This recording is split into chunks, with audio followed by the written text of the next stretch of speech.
Hey, this is Joe from Home Studio Corner. Going to keep this one quick today. Can you guess what my number 2 mixing tool is? I'll give you number 1 first. It's, as my grandfather used to say, kidneys, man, kidneys. This general area is my number 1 mixing tool. These things here on the side of my head, this thing with the mushy gray matter inside, everything above the neck, couldn't mix without it. Now, moving on, what is my number 2 tool for mixing? Can you guess? Before I tell you, why don't you pause the video and leave a guess in the comments. This is always fun. I'm sure someone will guess because I've talked about it before, but I'm curious what you think my number 2 mixing tool is. Go ahead, leave your comment, pause the video, and then come back. I'll wait.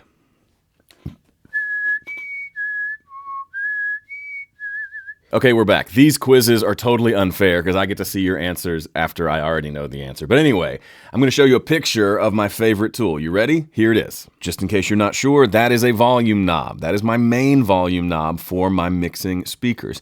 And guess what? I never touch it.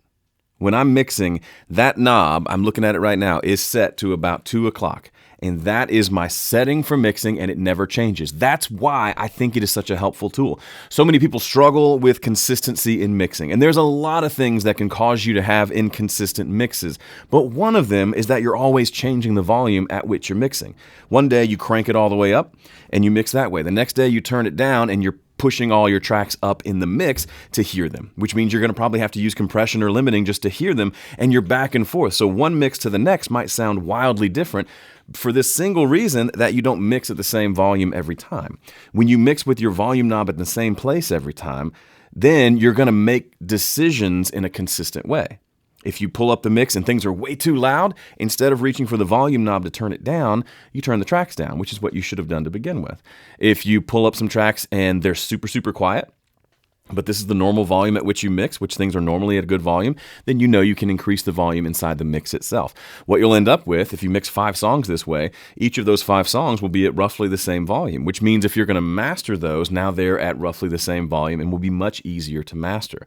Also, there's other reasons like Fletcher-Munson curves and all that as to why you should mix at the same volume. But for me, it's just a matter of consistency and convenience. Now that I know that that's the place where I mix, I don't have to worry about anything else. I don't have to always be guessing, okay, where's my volume knob? Okay, it's there. Then that means I need to do this. It's just, I know my volume knob is there. A couple of key components. That's my mixing volume. When I master, obviously mastering is going to be louder, so I turn that down. So it usually goes from like 2 o'clock to about 10 o'clock. And then if I'm playing and recording, like say I'm playing my guitar plugged into an amp modeler, I typically want it a little bit louder, so I'll turn it up for that. So I essentially have 3 volume positions. Mastering is the quietest one, mixing is the middle one, and recording and kind of loud playback is the last one. And those are my only settings for volume. And that allows me to have some consistency. So now you can get really nerdy with this. You can get out an SPL meter. You can run pink noise through your system and dial it into an exact volume. I don't care about this. This can be mostly arbitrary. Just pick a position and then commit to it. This is my mixing position. And then when you go to master something, move that volume to a different position that feels about right once you get the levels where they need to be in your mastering session, and then let that be your mastering position. The position doesn't really matter too much, but consistency with that position, consistency with that volume matters a lot. All right, that's it. Go try it on your mix. Do you do this already? Let me know. If you don't, go try it and come back and leave a comment and let us know. By the way, if you're into all of these things, recording and mixing and production, you'd love a production course that I'm giving away for free.